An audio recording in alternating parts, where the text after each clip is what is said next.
I wanna be the very best that no one ever was. Assalamualaikum warahmatullahi wabarakatuh. Selamat datang kembali di pembelajaran online IPA Terpadu. Pada kesempatan hari ini kita akan membahas tentang bioteknologi dan produksi pangan. Saat ini banyak produksi makanan hasil fermentasi, contohnya keju. Fermentasi merupakan salah satu pemanfaatan bioteknologi dalam usaha meningkatkan produksi pangan. Mikroba di sini berperan sangat penting dalam proses pembuatan keju, yaitu bakteri Lactobacillus dan Streptococcus. Bakteri-bakteri ini dapat menghasilkan keju jika dikondisikan hidup dalam lingkungan yang mendukung selama proses pengolahan keju dari susu sapi. Baik, untuk lebih jelasnya kita akan melanjutkan ke slide berikutnya.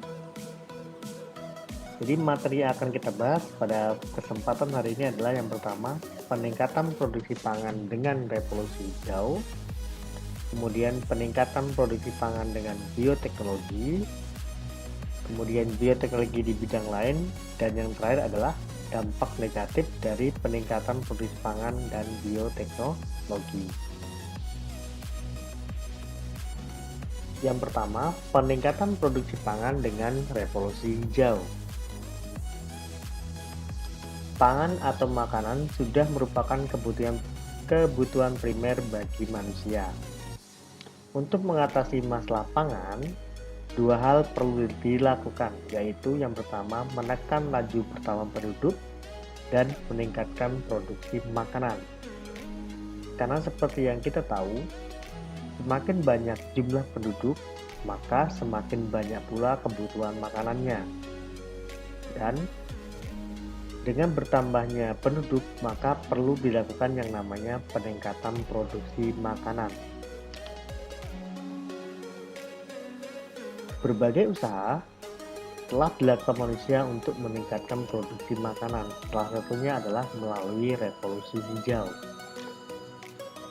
Revolusi hijau bisa diartikan sebagai usaha pengembangan teknologi pertanian untuk meningkatkan produksi bahan pangan sebagai sumber karbohidrat, lemak, protein, mineral, dan juga vitamin.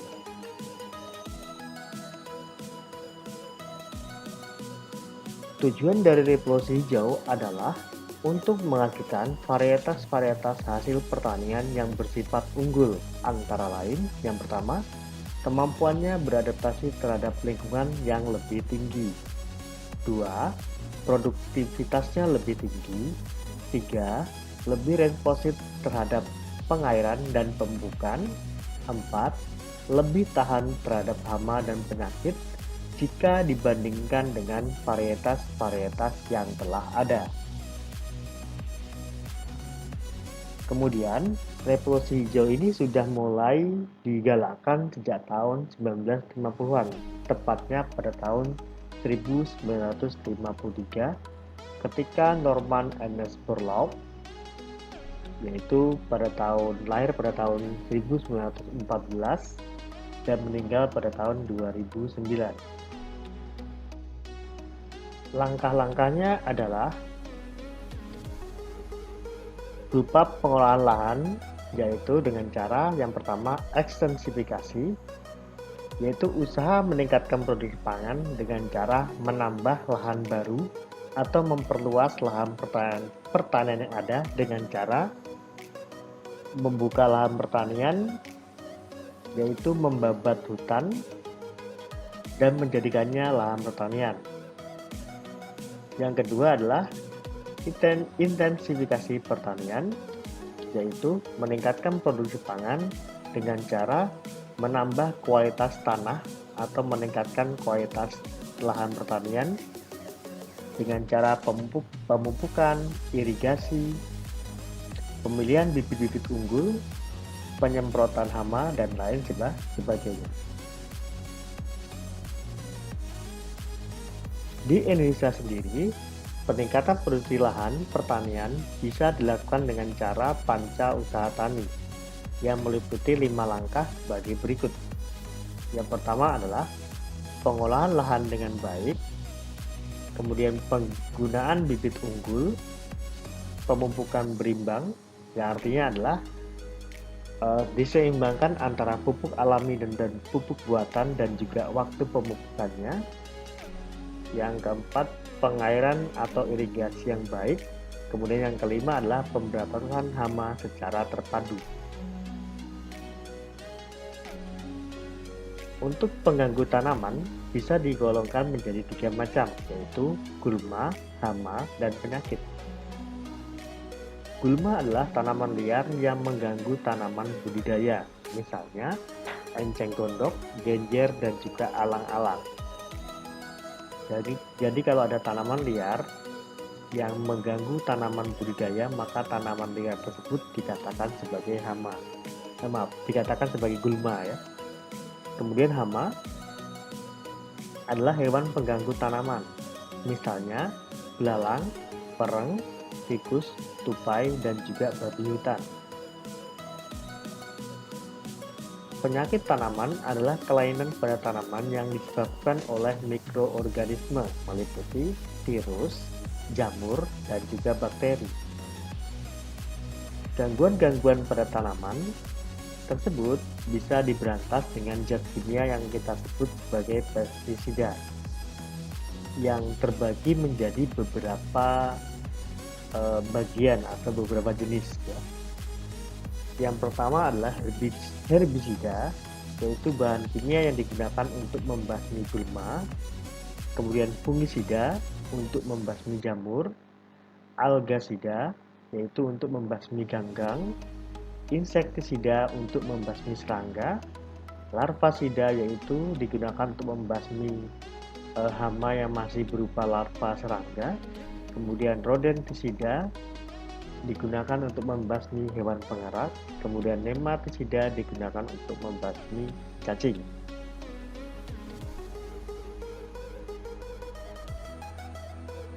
Kemudian yang kedua adalah peningkatan produksi pangan dengan bantuan bioteknologi. Istilah bioteknologi diciptakan pada tahun 1919 oleh ilmuwan Hungaria bernama Karl Erki.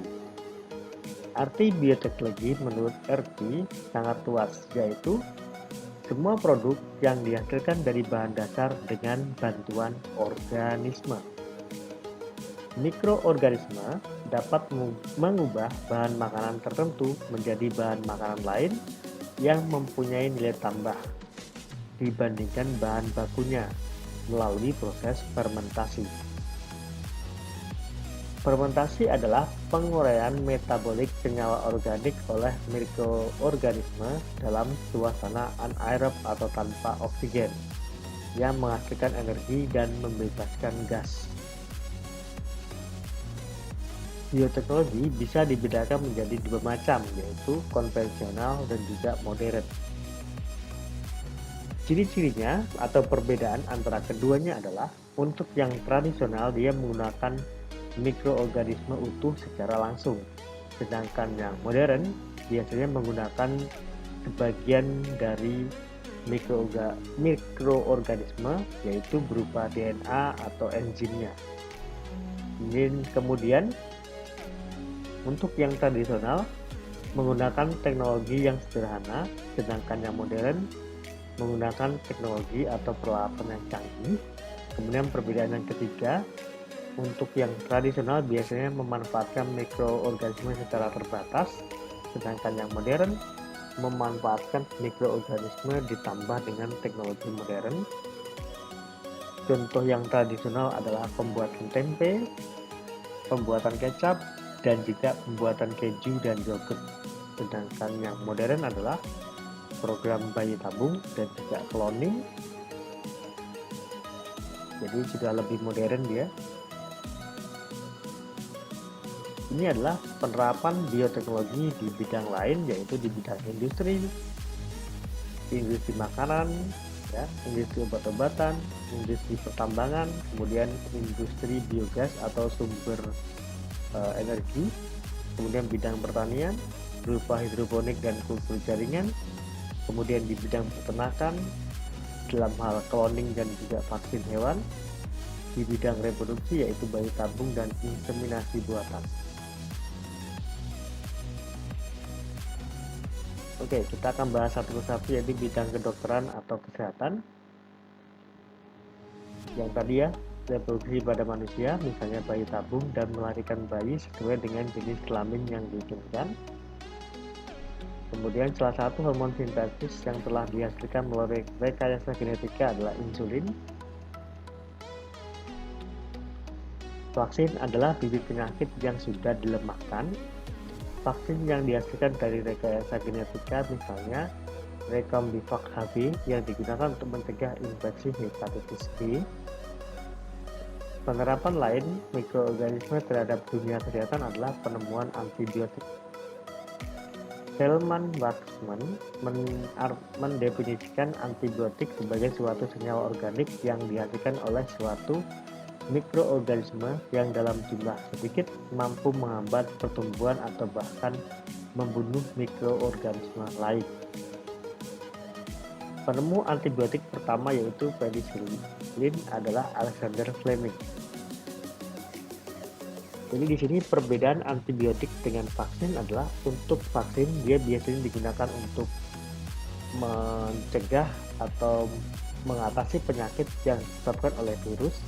Sedangkan antibiotik untuk mencegah penyakit yang disebabkan oleh bakteri. Bidang pertambangan